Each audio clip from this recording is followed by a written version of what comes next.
आज हम पढ़ने वाले हैं क्लास 10th साइंस का चैप्टर नंबर 2 जो कि है आपका एसिड बेसिस एंड सॉल्ट। आज हम पढ़ने वाले हैं, ये जो है वीडियो का सेकंड पार्ट है। अगर आपने वीडियो का फर्स्ट पार्ट नहीं देखा है तो लिंक मैंने डिस्क्रिप्शन में दिया हुआ है, वहाँ से जाकर देख लेना। तो चलिए शुरू करते हैं। लेकिन उससे पहले अगर आप इस चैनल पर नए हैं तो चैनल को सब्सक्राइब करके बेल आइकन को प्रेस कर दीजिए ताकि हम जो भी वीडियो अपलोड करें उसकी नोटिफिकेशन आपको मिलती रहे। तो चलिए शुरू करते हैं। तो what do all acids and all basis have in common, यानी अब हम पढ़ेंगे कि जो सभी एसिड हैं और बेस हैं उनमें क्या क्या सिमिलैरिटी होती है, कैसे कैसे वो कॉमन होते हैं। तो चलिए पढ़ते हैं। In section 2.1 we have seen that all acids have similar chemical properties, यानी पिछले पार्ट में सेक्शन 21 में हमने क्या देखा था कि जो एसिड्स होते हैं और बेसिस होते हैं इन दोनों की जो प्रॉपर्टीज़ होती हैं, केमिकल प्रॉपर्टीज़, वो सेम होती हैं।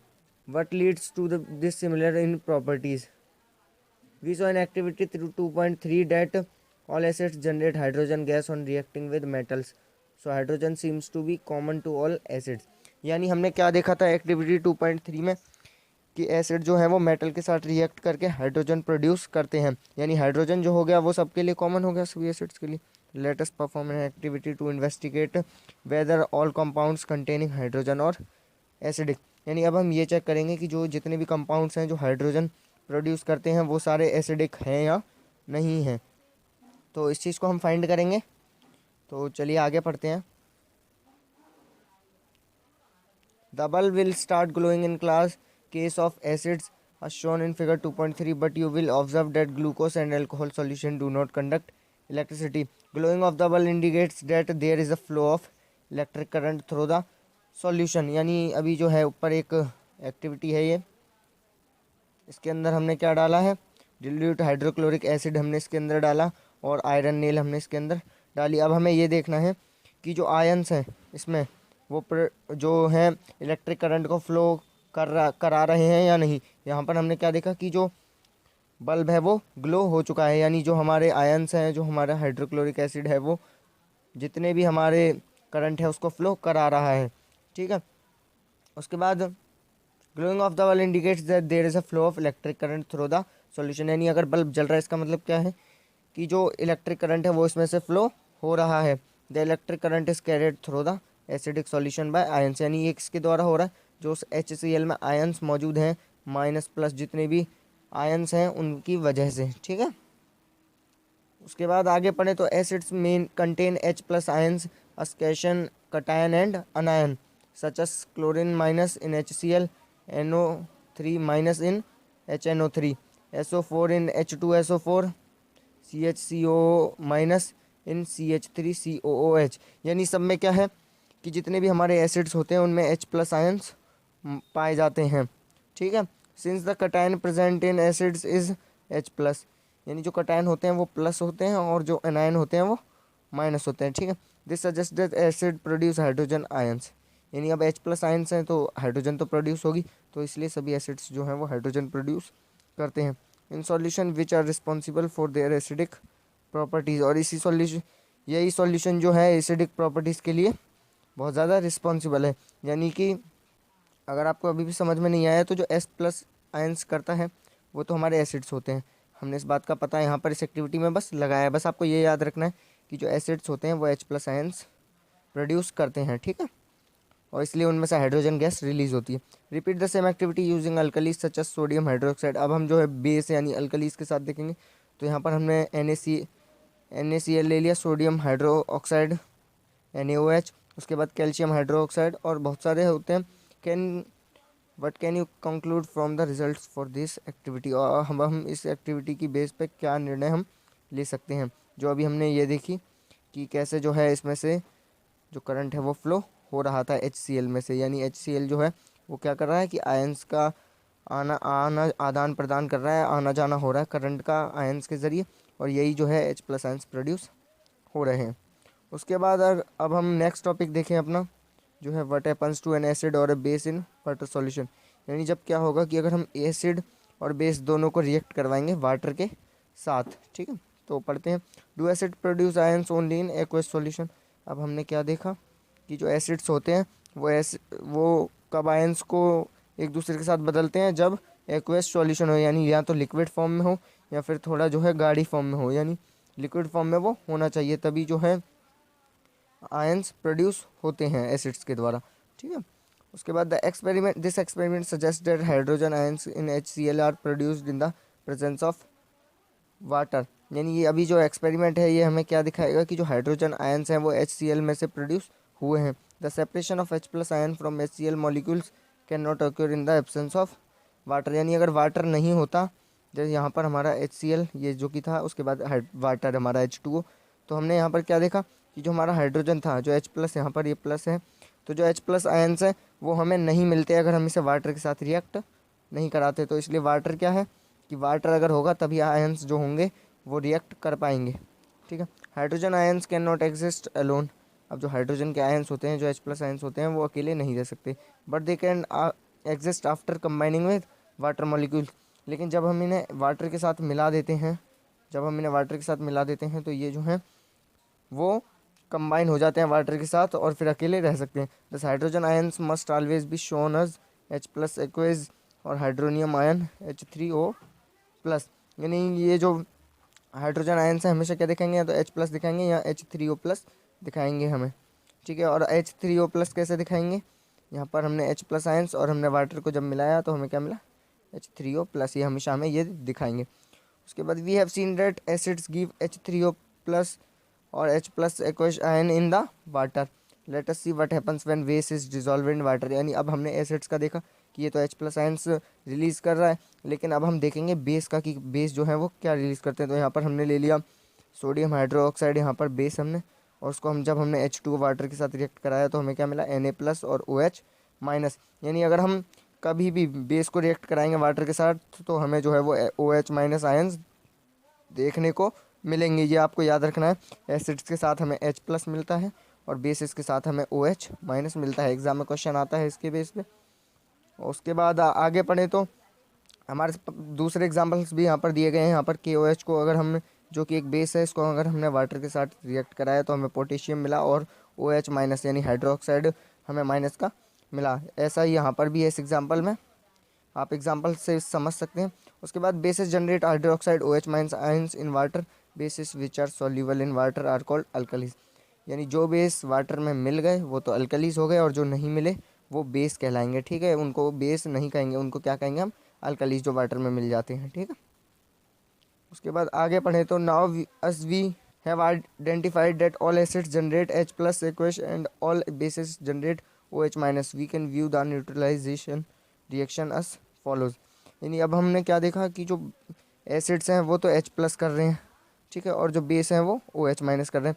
तो अब हम न्यूट्रलाइजेशन रिएक्शन के बारे में अब जान सकते हैं, क्योंकि अब हमें इन दोनों की प्रॉपर्टीज़ पता चल गई हैं। तो यहाँ पर न्यूट्रलाइजेशन रिएक्शन क्या है, हमने एक एसिड और बेस लिया, दोनों को जब रिएक्ट कराया तो हमें एक सॉल्ट मिलेगा और एक वाटर मिलेगा हमें, यानी सॉल्ट और वाटर हमें मिलेंगे और इसी को हम न्यूट्रलाइजेशन रिएक्शन कहेंगे। यानी यहाँ पर जो है हमारा दे रखा है कि कोई X है और कोई M है, इन दोनों को हमने रिएक्ट कराया तो हमें MX मिला। यानी ये जो थे हमारा एसिड और बेस दोनों सॉल्ट बन गए मिलके, उसके बाद ये हमारा वाटर हमें मिल गया। ठीक है। उसके बाद यहाँ पर हमारा H+ आयंस होंगे और यहाँ पर हमारे OH- आयंस होंगे, और तभी हमें जो है वो वाटर मिलेगा, क्योंकि हमने जब एसिड को वाटर से रिएक्ट कराया तो हमें H+ और OH- मिले। तो अब हम H+ और OH- को रिएक्ट कराएंगे तो हमें क्या मिलेगा, हमें मिलेगा वाटर, यानी वापस वही हो जाएगा। ठीक है। उसके बाद late us see what is involve when water is mixed with N acid और एन बेस। यानी अब हम देखेंगे कि अगर हम वाटर के साथ मिक्स कर देते हैं एसिड या फिर किसी बेस को तब क्या होता है। तो पढ़ते हैं ऐसे भी। तो the process of dissolving an acid और a base in water is a highly exothermic one. यानी जब हम किसी भी बेस या फिर किसी एसिड को वाटर के साथ मिक्स करते हैं तो वो क्या होता है कि एक्सोथर्म होता है, यानी बहुत सारी हीट उसमें से निकलती है। Care must be taken while mixing concentrated nitric acid और सल्फ्यूरिक एसिड विद वाटर। यानी हमें जो है बहुत ध्यान रखना पड़ता है अगर हम नाइट्रिक एसिड या फिर सल्फ्यूरिक एसिड को वाटर के साथ मिक्स करते हैं, क्योंकि ये जो है वो बहुत विगरसली रिएक्ट करते हैं। इसलिए the acid must always be added slowly to water with consistent stirring. यानी हमें जो है पानी में एसिड को जो है वो पानी में बहुत ही सावधानी से जो है वो मिक्स करना पड़ेगा, और इसको जो है हमें कांस्टेंट यानी बराबर बराबर डालना होगा। ऐसा नहीं है कभी अचानक डाल दिया और कभी डाला ही नहीं, ऐसा नहीं है। हमें जो है स्टीरिंग के द्वारा इसे बराबर कांस्टेंट रखना होगा। Water is added to a concentrated acid, the heat generated by causes the mixture to splash out and cause burns। यानी अगर हम बहुत जल्दी से इसे मिक्स करेंगे तो हमें क्या देखने को मिलेगा, हो सकता है कि ये आग पकड़ ले, फायर कैच कर ले, या फिर ये जो है वो उस ग्लास टेस्ट ट्यूब से बाहर आ जाए, स्प्लैश कर जाए। ठीक है। उसके बाद द ग्लास कंटेनर में also break due to excessive local heating। Look out for the warning signs shown in figure 2.5 on the can of concentrated sulfuric acid on the bottle of sodium hydroxide pellets. यानी इसलिए हमें जो है ये symbol देखने को मिलता है जिससे हमें पता चलता है कि इसके अंदर एसिड्स हैं और इससे जो है हमें चोट लग सकती है या फिर ये जो है आग पकड़ सकते हैं। ठीक है। मिक्सिंग एन एसिड और base with water results in decrease in the concentration of ions H3O plus OH minus पर यूनिट वॉल्यूम। यानी हमें जो है एक इसका फॉर्मूला होता है, उस हिसाब से जो है हमें इसे मिक्सअप करना पड़ेगा। जैसा कि अगर हम किसी एसिड और किसी बेस को वाटर के साथ मिक्स करेंगे तो हमें क्या करना पड़ेगा, या तो हमें H3O प्लस के रूप में डालना होगा, तभी तो हमें सॉल्ट और वाटर मिलेगा, वरना हमें नहीं मिलेगा। तो इसका अभी क्या है कि एक पर यूनिट वॉल्यूम है। Such a process is called dilution and acid और the base is said to be diluted. यानी जब हम इन रेशो में, यानी इस वॉल्यूम में OH माइनस और H3O प्लस में एसिड या बेस को डालते हैं तो इससे क्या होता है कि वो जो होते हैं वो डिल्यूट हो जाते हैं। ठीक है। इसलिए हम उन्हें क्या कहते हैं, डिल्यूटेड। आपने सुना होगा diluted sulphuric acid, diluted hydrochloric acid, इस तरह से। ठीक है। उसके बाद अब हम पढ़ेंगे हाउ स्ट्रॉन्ग आर एसिड और base.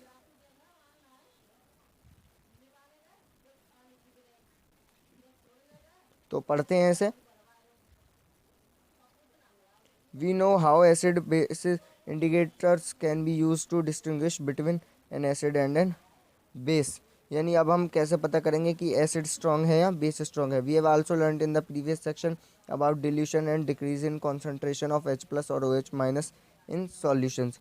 Can we quantitatively find the amount of these ions present in the solution.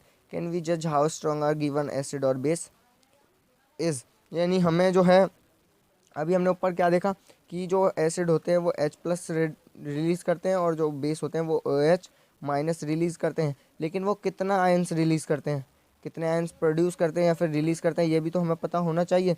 तो अब हम ये चीज़ कैसे पता करेंगे, और जो हमें कोई भी अगर हमें कंपाउंड दिया गया है तो हम ये कैसे बताएंगे कि ये जो है वो कितना एसिडिक है और कितना बेसिक है।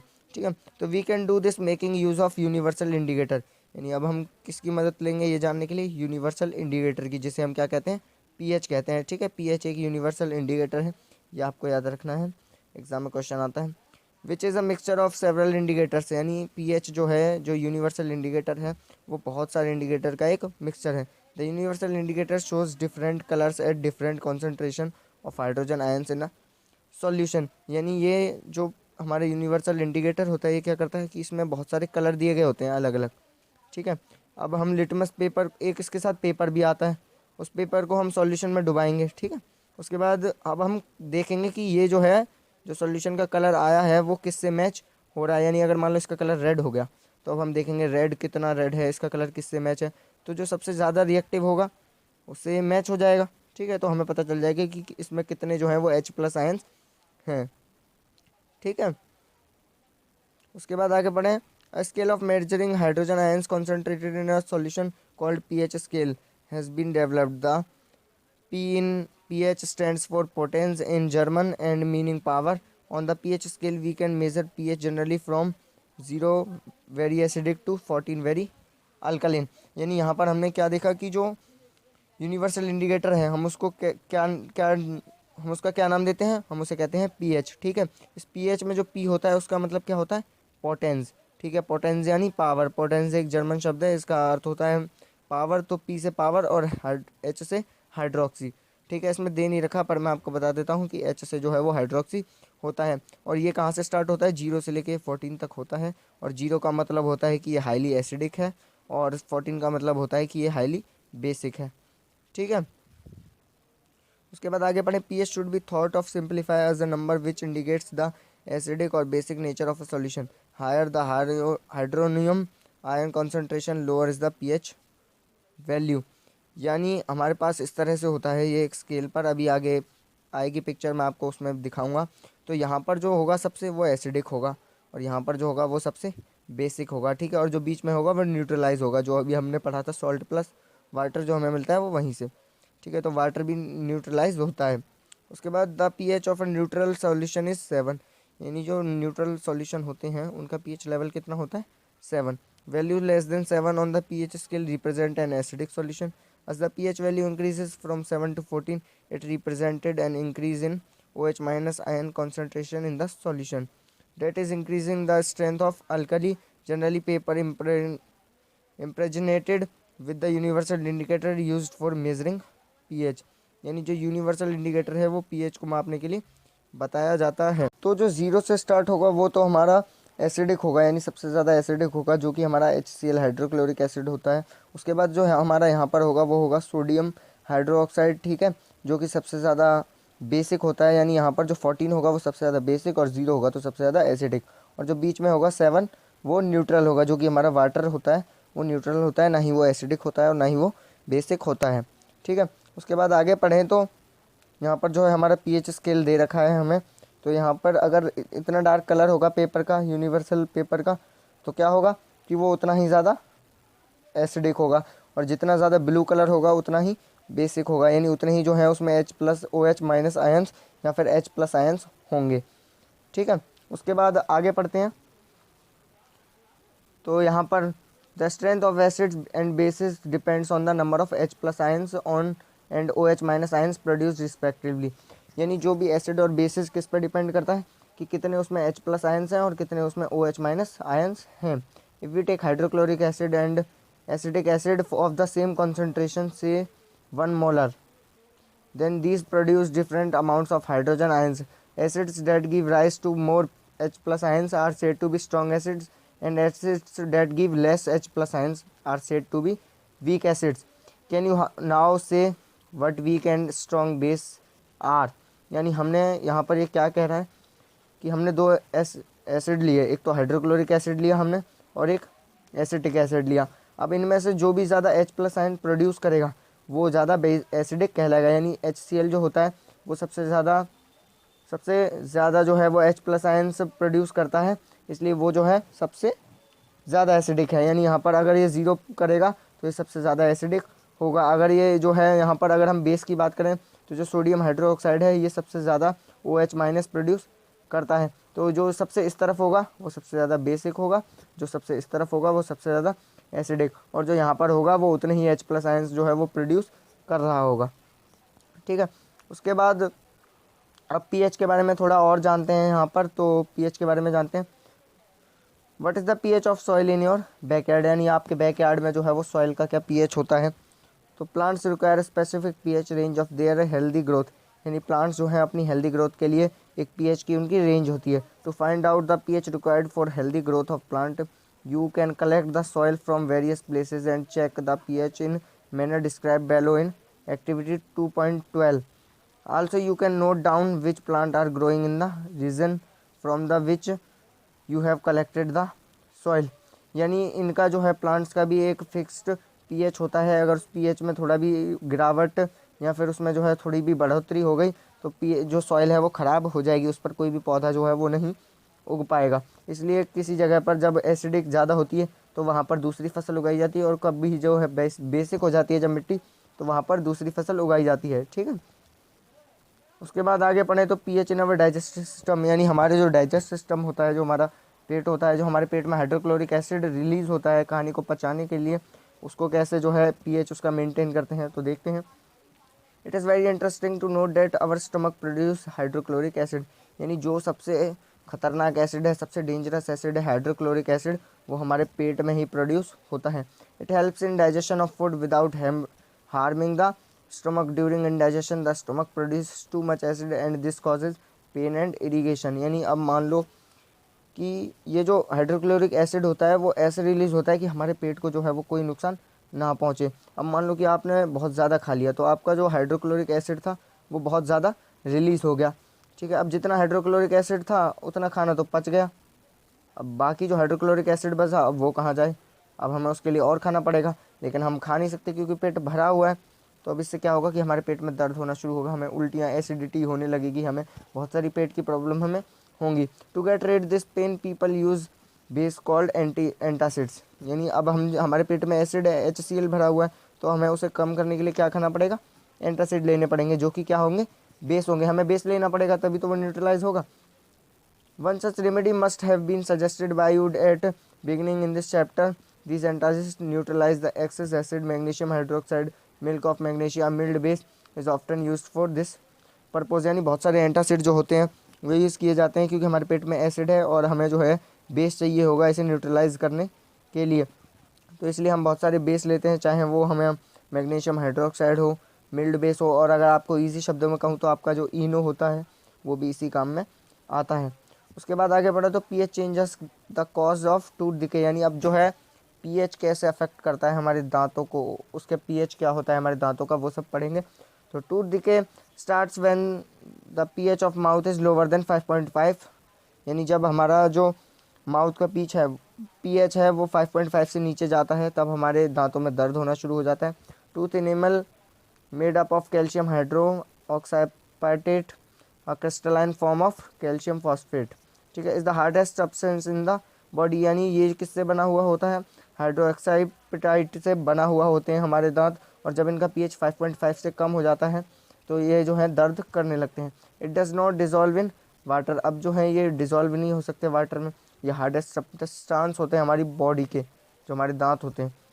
But is corroded when the pH in the mouth is below 5.5. Bacteria present in the mouth produce acids by degradation of sugar and food particles remaining in the mouth after eating. यानी जब हम खाते हैं तो उसके बाद हमारे mouth में फूड पार्टिकल्स, शुगर पार्टिकल्स रह जाते हैं जिनमें बैक्टीरिया होता है, और वो हमारे दांतों का पीएच जो है वो गड़बड़ कर देता है, उसमें 5.5 से उसको कम कर देता है, जिसकी वजह से हमारे दांत सड़ने लगते हैं। और अब हम इसको प्रिवेंट कैसे करेंगे, the best way to prevent this is to clean the mouth after eating food. यानी इसके लिए हमें क्या करना होगा कि जब भी हम खाना खाएं उसके बाद हमें अपने माउथ को साफ़ करना होगा। Using toothpaste which are generally basic for cleaning the teeth can neutralise the excess acid and prevent tooth decay. यानी इसलिए हम क्या करते हैं, अपने माउथ को क्लीन करने के लिए हम जो है टूथपेस्ट का यूज़ करते हैं, जो कि हमारे पीएच को मेंटेन रखता है और वो न्यूट्रलाइज कर देता है, क्योंकि जो हमारा टूथपेस्ट होता है उसमें बेस होते हैं, ठीक है, इसलिए वो जो है हमारे दांतों को एकदम क्लीन करके